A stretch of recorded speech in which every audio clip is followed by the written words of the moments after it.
Thank you for your interest in the wise woman hypothesis and menopause. Well, you're here, so I guess you're interested. This talk intends to show you how menopause made us the humans that we are, and why the consideration of post-reproductive females in human evolution matters. I'm Dominique Debroux, and this is my husband, filmmaker Christopher Henze. He's actually been supporting me through my journey in menopause. Yeah, menopause. Yay! Yay.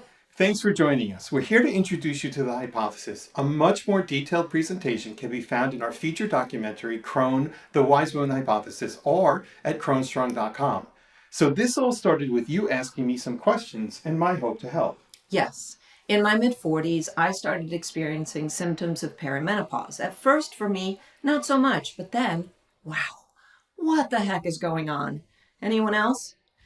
When I looked for answers, I, like many others, found the available information hard to find and unfulfilling.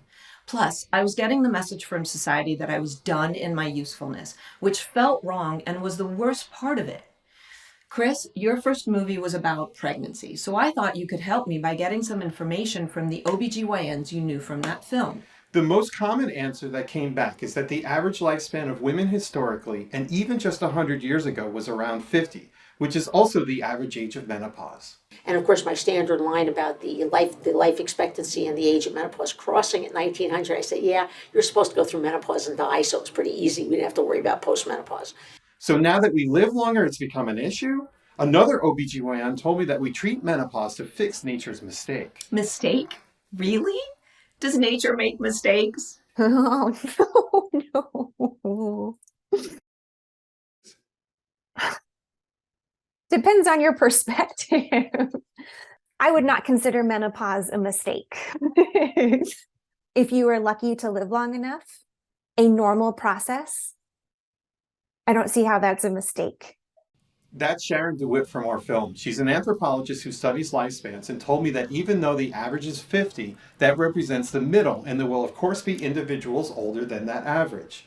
She told me that in her study of skeletons, she has found old women in ancient times. Yes, of course. So outliving reproduction is not just a modern phenomenon.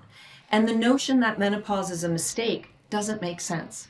So why does fertility end for us? This started our investigation into why menopause exists. First thing I find out that isn't well known is humans are the only land mammal that experiences long post-reproductive lives. What a rare adaptation. Then you told me some new information you read about. Yes. Science is studying the idea that our primate ancestors started cooking their food, and it had an effect on their jaw muscles as a step towards the growth of our brains. To look at cooking, we need to consider harnessing fire. We became habituated to fire about 2 million years ago. Once that happened, we would come across food that was cooked by the fire and found it easier to eat. One of the theories in human evolution is that once we controlled fire, we were able to cook our food. So we require less chewing power, less muscles to chew our food, since cooking it kind of makes it easier to chew. Well, the change of the diet definitely trigger changes in the dimensions of the jaw. First of all, with plants. If you cook any plant, it becomes easier to eat them because they become softer, especially the plants that were eaten, 1 million years ago. The fire, breaks and make them softer and makes them sweeter. You don't need to chew the meat for a long time. As an Italian like her, I see it as the first step to a good plate of pasta. Oh, okay, you're getting me hungry. Here's what likely happened. We also started using fire brands to relocate the fire to another place. Perhaps we would come across a dead elephant. That's a lot of calories in one spot. We started using fire to cook the meat, plus it would keep other predators at bay. We set up camps, and that had our ancestors stop roaming.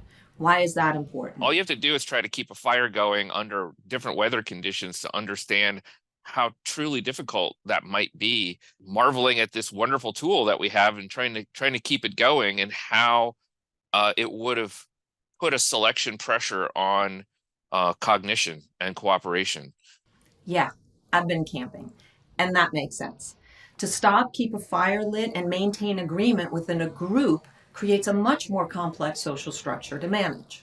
Also, stopping to cook increases the quality of calories and makes them easier to process, plus releases the need for larger jaw muscles and allows the possibility for the skull to increase in size. Yeah, of course, more complex social groups, bigger brains. The conditions of using fire, setting up a camp, and more availability of calories also extended lifespans. Now there are more females present in the group who are beyond the burden of reproduction and can use their wisdom to manage the social complexity that arises from these conditions. We see evidence that the wisdom is being respected. You have people who are both skilled at social organization, managing families is what we're talking about, which is not an easy thing at all. I would also say to live that long, you need people that care for you and help you. Those people become instrumental in the longevity because they're helping care for you all along the way. So there's more care. Groups with postmenopausal females were better able to organize and take advantage of these changes. In just 200,000 years, we saw the emergence of Homo erectus, who was a head taller and whose brain was multiple times bigger. So let me understand this. Evidence shows that it's plausible that early humans mastered fire, which led to cooking. Cooked foods are easier to chew, which allowed for structural changes in the jaw and the skull. And they're easier to digest, which made calories more readily available, extending lifespan beyond reproduction. But if you're going to start a fire, tend a fire, and cook, you have to stop and stay in one place, which put more demands on social structure. And the groups that had more postmenopausal females did better. See, I knew that the experience of age and the mental clarity that comes with menostop must have a purpose. So menopause, rather than being nature's mistake, could very well be the adaptation that made us who we are. Yes, menopause made us. Because of that, we exalted the feminine and we're a matriarchal society. We literally idolize the postmenopausal woman. This is the Venus figurine. What she represents has been debated from pregnant to obese. Maybe. But really, look at her. I think she looks like my grandmother. The Venus figurine dates to about 20,000 years ago. That's known as prehistoric. So history is, if you have a written record, then you can read it. And you say, okay, it's history. I can read. If you don't, it's prehistory. Her story ended about 10,000 years ago, and history began. How do we become a patriarchy?